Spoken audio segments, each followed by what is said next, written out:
वो गांव जहां रात के बाद लोग रुकने से भी डरते।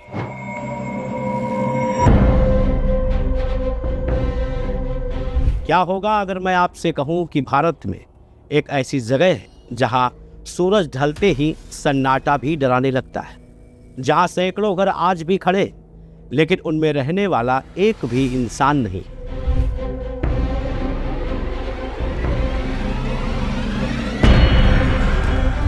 और सबसे हैरान करने वाली बात, करीब 200 साल पहले यहाँ रहने वाले हजारों लोग एक ही रात में ऐसे गायब हुए जैसे वो वहाँ कभी थे ही नहीं।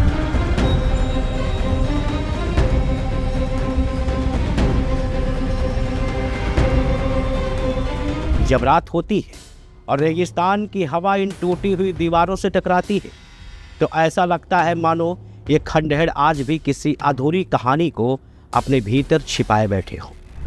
कोई युद्ध नहीं हुआ, कोई महामारी नहीं फैली, कोई भूकंप नहीं आया, फिर भी एक गांव पूरी तरह हमेशा के लिए वीरान हो। आखिर उस रात ऐसा क्या हुआ था? क्या लोग अपनी मर्जी से गांव छोड़कर चले गए थे? क्या उन्हें मजबूर किया गया था, या फिर क्या सचमुच जाते जाते उन्होंने इस जगह को ऐसा साफ दिया कि यहाँ दोबारा कोई बस न सके? इन सवालों का जवाब आज भी रहस्य बना हुआ है।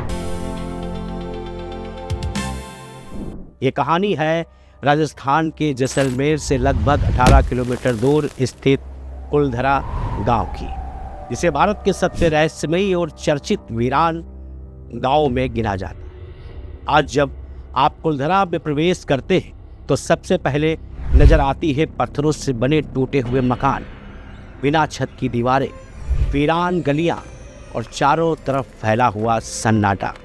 लेकिन कभी यही जगह जीवन से भरी हुई थी। करीब 200 साल पहले कुलधरा पालीवाल ब्राह्मणों की एक समृद्ध बस्ती हुआ करती थी। यहाँ खेती होती थी, व्यापार फलता फूलता था और पानी के संरक्षण की उन्नत व्यवस्था के कारण ये इलाका रेगिस्तान में भी खुशहाल माना जाता था। गांव की गलियों में बच्चों की आवाज़ें गूंजती थी, मंदिरों में पूजा होती थी, हर घर में चूल्हे जलते थे। लेकिन फिर एक रात सब कुछ बदल गया। स्थानीय लोक कथाओं के अनुसार उस समय जैसलमेर रियासत के प्रभावशाली दीवान सलीम सिंह की नज़र गांव की एक युवती पर पड़ी। कहा जाता है कि उसने उस युवती से विवाह करने की इच्छा जताई और गांव वालों पर दबाव भी बना। गांव वालों के सामने सम्मान और अस्तित्व का कठिन सवाल खड़ा हो गया। लोक कथा कहती है कि उन्होंने झुकने के बजाय अपना गांव छोड़ने का फैसला कर लिया। बताया जाता है कि सिर्फ कुलधरा ही नहीं बल्कि आसपास के दर्जनों पालीवाल गांव के लोग एक ही रात में अपने घर छोड़कर चले गए।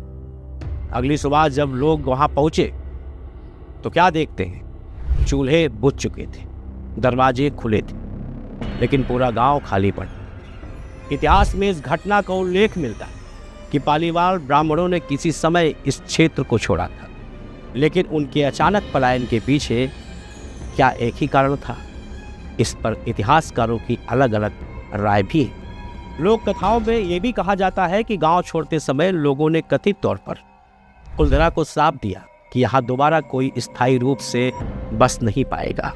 हालांकि इस दावे को कोई ऐतिहासिक या वैज्ञानिक प्रमाण उपलब्ध नहीं हो पाए, लेकिन यही कथा आज कुलधरा की पहचान का सबसे चर्चित हिस्सा बन चुकी है। समय बीतता गया लेकिन गांव वैसा ही वीरान रहा। आज कुलधरा राजस्थान का एक प्रमुख पर्यटन स्थल है। हर साल हजारों लोग यह इतिहास और रहस्य को करीब से देखने जाते हैं। दिन के उजाले में पुरातात्विक धरोहर जैसा दिखाई देता है, लेकिन जैसे जैसे शाम ढलती है यहाँ का माहौल पूरी तरह बदलता हुआ महसूस होता है। कई पर्यटक दावा करते हैं कि उन्हें यहाँ अजीब सी बेचैनी महसूस होती है। कुछ लोग कहते हैं कि यहाँ रात में अलग तरीके की आवाज़ें सुनाई देती हैं। हालांकि इन दावों की स्वतंत्र रूप से पुष्टि नहीं है और इन्हें व्यक्तिगत अनुभव या लोक विश्वास के रूप में भी देखा जाता है। यही वजह है कि कुलधरा को लेकर रहस्य और रोमांच की कहानियाँ लगातार फैलती रही। लेकिन अगर इतिहासकारों की बात करें तो उनकी राय इससे अलग है। कई विशेषज्ञ मानते हैं कि गांव के उजड़ने के पीछे पानी की कमी, बदलते व्यापारिक मार्ग, आर्थिक चुनौतियाँ और उस समय की सामाजिक राजनीतिक परिस्थितियाँ बड़ी वजह हो सकती है। अब आप भी इस पर अगर गौर करें और सोचें, क्या इस वजह से कोई पूरा गांव छोड़ देगा? लेकिन कुछ शोध ये भी संकेत देते हैं कि रेगिस्तानी इलाकों में जल संकट और संसाधनों की कमी ने लोगों को बेहतर स्थानों की तलाश में पलायन करने पर मजबूर किया हो। यानी कुलधरा का सच शायद किसी एक कहानी में नहीं, बल्कि कई कारणों के मेल में छुपा हो सकता है। फिर भी एक सवाल आज भी अनुत्तरित है, यानी कि जिसका कोई उत्तर नहीं। अगर गांव खाली करना ही था, क्या सचमुच ये सब कुछ एक रात में हुआ था? अगर हुआ तो इतने बड़े पलायन की कोई विस्तृत ऐतिहासिक दस्तावेजी जानकारी क्यों नहीं मिलती? और अगर श्राप सिर्फ एक लोक कथा है, तो फिर 200 साल बाद भी ये गांव स्थायी रूप से आबाद क्यों नहीं? इन सवालों के जवाब आज भी इतिहास पूरी तरह नहीं दे पाया। शायद इसी वजह से कुलधरा सिर्फ एक वीरान गांव नहीं, बल्कि इतिहास, लोक कथाओं और रहस्य के बीच खड़ी एक ऐसी पहेली बन चुका है जिसने लाखों लोगों की जिज्ञासा को आज भी जिंदा रखा है। और जब शाम ढलती है, रेगिस्तान की हवा इन सोनी गलियों से गुजरती है, तब ऐसा लगता है जैसे खामोश दीवारें आज भी उस आखिरी रात की गवाह, उस रात की जिसने एक पूरे गांव को इतिहास के सबसे रहस्यमयी अध्यादेशों में हमेशा के लिए दर्ज कर दिया। और शायद यही कुलधरा का सबसे बड़ा रहस्य भी है।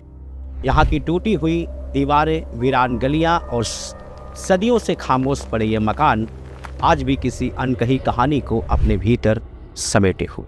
इतिहास अपने जवाब तलाश रहा है, लोक कथाएं अपनी कहानी सुनाती हैं, लेकिन सच शायद आज भी इन खंडहरों के बीच में कहीं दफन है। जब सूरज ढलता है और रेगिस्तान की ठंडी हवा इन सुनसान गलियों से गुजरती है, तो ऐसा महसूस होता है मानो वक्त यहाँ करीब 200 साल पहले ही रुक गया हो। शायद इसी वजह से कुलधरा सिर्फ एक उजड़ा हुआ गांव नहीं, बल्कि भारत के सबसे बड़े रहस्यमयी स्थलों में एक बन चुका है। एक ऐसी जगह जहां हर पत्थर, हर दीवार और हर खामोश गली मानो एक ही सवाल पूछती है, आखिर उस रात ऐसा क्या हुआ था जिसने एक पूरे गांव को हमेशा के लिए इतिहास के अंधेरे में खो जाने पर मजबूर कर दिया। शायद इस सवाल का जवाब कभी ना मिले, लेकिन जब तक ये रहस्य अनसुलझा है, तब तक कुलधरा सिर्फ एक पर्यटन स्थल नहीं, बल्कि एक ऐसी जीवित पहेली रहेगा जो हर आने वाले के मन में डर, जिज्ञासा और अनगिनत सवाल छोड़ जाता है। और अगर कभी आपकी राहें राजस्थान की उस वीरान रेगिस्तान तक पहुँचे, तो इन खामोश गलियों में कुछ पल ठहर कर बस एक बार आंखें बंद करके सुनिए। शायद आपको भी रेगिस्तान की हवा के साथ उस आखिरी रात की कोई अधूरी दास्तां आज भी फुसफुसाती हुई महसूस हो, या फिर शायद ये सिर्फ आपका वहम हो। सच क्या है, इसका फैसला अब आप ही कर लीजिए। मैं फिर हाजिर होऊंगा एक नए अपडेट, एक नई कहानी, एक नए किस्से के साथ। तब तक देखते रहें इंडिया जंक्शन।